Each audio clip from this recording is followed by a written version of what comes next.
Salutations everybody, it is Matty here today and welcome to my review for Gears of War 4. I know you guys are happy, excited, and also anxious for the return of Gears of War 4 because we have a brand new developer at the helm of this series, the Coalition, and can they handle the beloved title that is Gears of War? I'm here to answer that question today, and as always, if you're looking for more day one reviews on your most anticipated games, this is the place to be. Click that subscribe button, and now let's get into the review. As always, a big thanks to Microsoft for providing me with the review code so I could cover this game before launch. So I had my own personal fears with this game just because, like anyone else, I was afraid with the brand new developer, but also I saw the PR team buttering up a lot of creators, and I was wondering if that was because they were compensating for a bad product. We see that a lot in the games industry. I mean, I personally got a brand new Xbox One Slim, which I've never had a company give me something as amazing as that, and I was afraid like, oh man, are they just trying to, warm me up here so I can give a better review score? And naturally that stuff doesn't play into my reviews, but still, it was amazing to see them do that because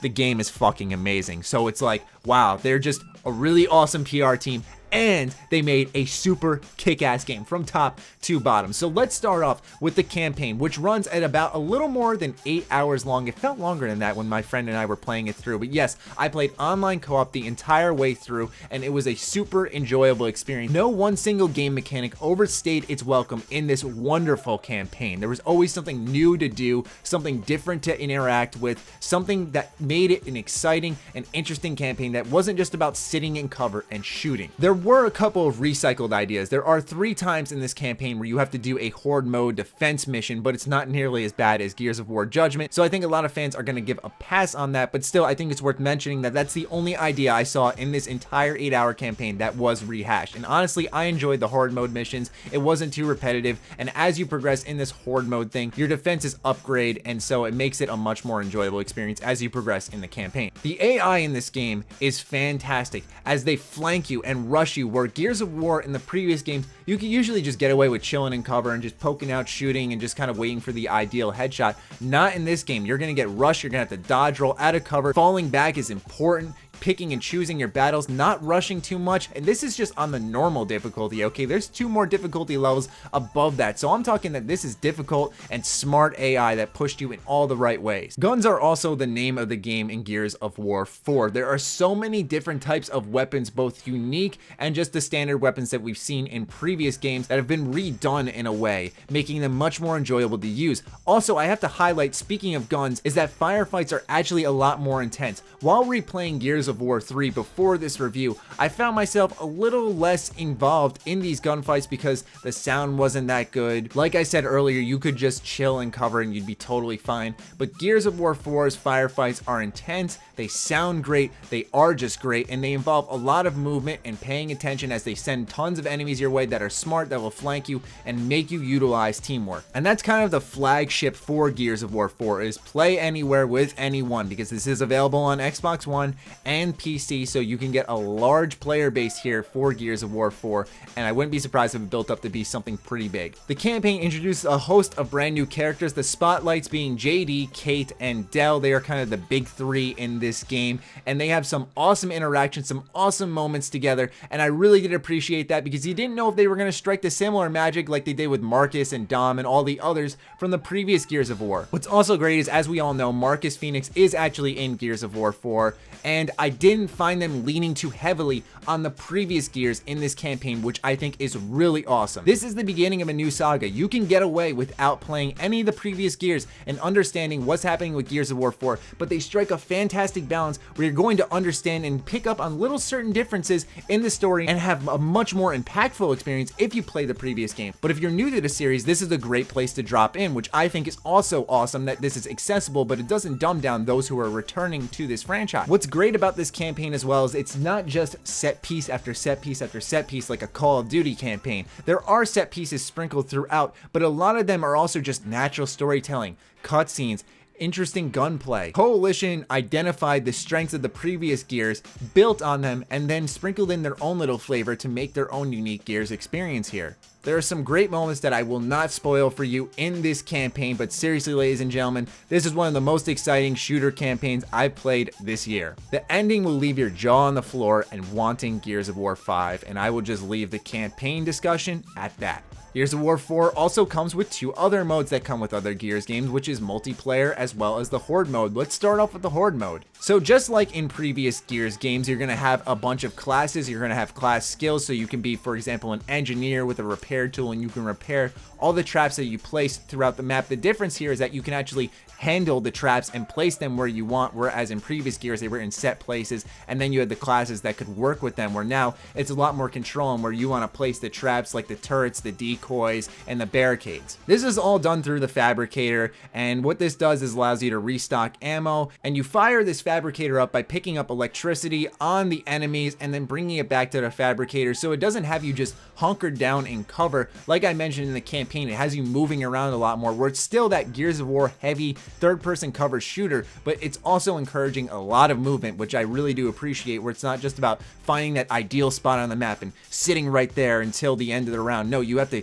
get up, move around, because you're going to want to start repairing all your stuff on the map. You're going to want to set up new turrets and everything that can help you survive here, and that's why they're encouraging a lot of movement, because of this fabricator system. What's also great that I appreciate about this Gears of War 4 multiplayer experience is that it's all connected, whether you're playing against the AI, online, or in the Horde mode. It's one universal level that connects all of them, and you can build a customized loadout for each of these, where you can customize the character you're playing as with their own unique skin. You can customize the skins of the weapons, and also Gears of War 4 seems to take a bit of a Halo 5 route, where there's now these cases, and I did not see any way to pay cash for them. I looked for it. Maybe it'll appear after launch. We have seen this with games before, such as with Ubisoft and Assassin's Creed Unity, I believe it was, but right now I couldn't find a way to pay with actual money, so that's a good thing. But you buy these cases with in-game credits, and they give you skins and bounties. Now the bounty system is almost this challenge system where you get X amount of XP in a mode, or you win this many times and you get more credits, you get more XP to level up, and that'll unlock more cases. And so it's almost like essentially Overwatch in a way, which is something I can get behind, because that's probably my favorite game of the year so far. So yeah, it's just cases, you unlock them with credits,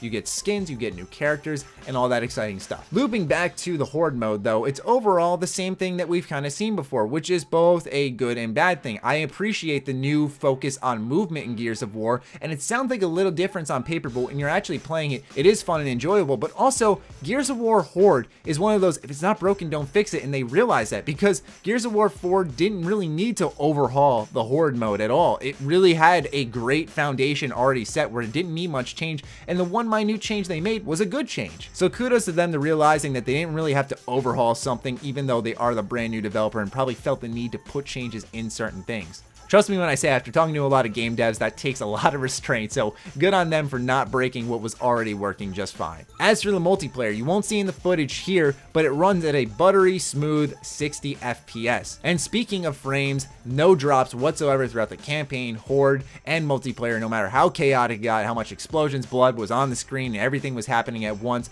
this game remains stable the whole way through. Now, there are dedicated servers for Gears of War 4, and I didn't get to play against online opponents. They had an opportunity for me to set up a scheduled play test with the developers, but I felt that would have been too much of a guided experience almost for me to properly review this stuff. And honestly, as someone who's a seasoned competitive player in my younger days, I guess you could say that in quotes, I know a lot of the issues of multiplayer, like overpowered weapons and exploits, only show up when the game gets in the hands of the public. It's really hard to identify as a reviewer with limited time and just being one person myself. So I'm sure if there's any type of exploitable weapons or modes or spots in the maps, that they'll be found by the community. But for me personally, as someone who, like I said, has played competitive gaming for a while beforehand, I did like the map design quite a bit. It seemed like it would be difficult to really pin someone in their spawn, which I think is important in public matches. I think getting spawn trapped is the worst thing you can do to someone, and trying to avoid that as much as possible is really important. There's spawn protection. There's also a lot of gaps and cover within the spawn, where if teams are trying to push you back into your spawn, it's very easy to fight back. There are also a ton of different modes, such as dodgeball,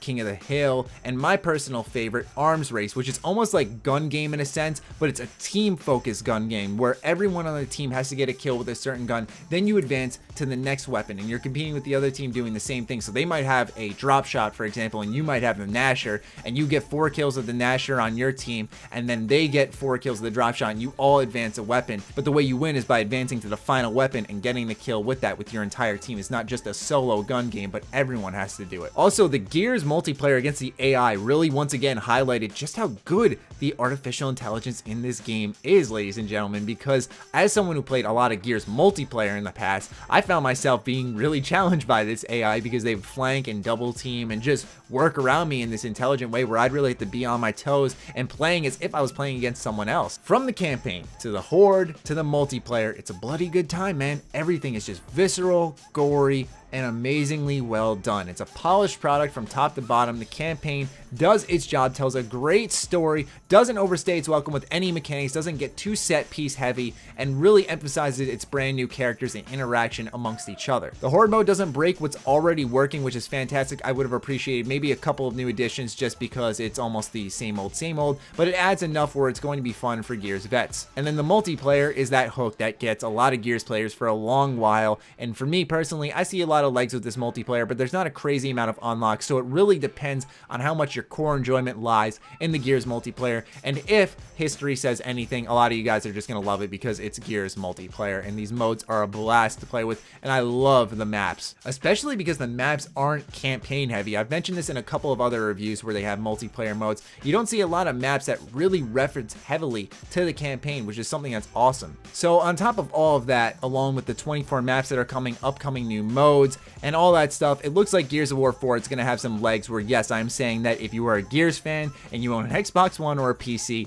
you need to own this game, man, because this is a great time. And if you're new to the Gears franchise, an even better reason to pick it up, because this is a great starting point. I do recommend doing a little research on the previous games if you haven't played them before, but that's really all you need. Not to say that if you played them all already that you've wasted your time, no, but I'm just saying that this is a great starting point for old and new fans. Kudos to the Coalition, and also thank you for this brilliant game, because man, aside from Overwatch, Doom, and a few others like XCOM maybe, I haven't had these crazy oh my god moments in these games, and Gears of War 4 is loaded with them. So seriously, if you want to treat yourself to a decent length, fun, exciting, and intriguing campaign along with a great Horde mode and a fantastic multiplayer mode that will have legs, then this is the game to pick up for yourself. So treat yourself. Anyway, hope you guys enjoyed this lengthy review. Hope I answered all your questions. If you have any in the comments down below, feel free to ask away. I'm here to serve you guys and let you know where your money's properly being spent, so ask away. Other than that, follow me on Twitter, like me on Facebook. The links are, as always, in the description down below. Check out sugarbomb.com, the place by Bethesda fans for Bethesda fans. Other than that, stay sexy, stay active. I love you all.